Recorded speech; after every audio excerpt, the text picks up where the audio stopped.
Hello বন্ধুরা, অনেক বেজে গেছে দুপুরবেলায় এখন।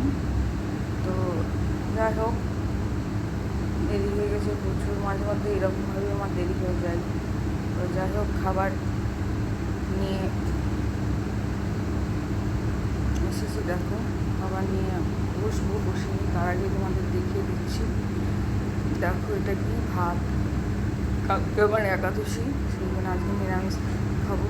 তো ভাত, তো করলা ভাজা, আর তারপর রয়েছে শিম ভাজা, আর আলু ভেলমের সবজি।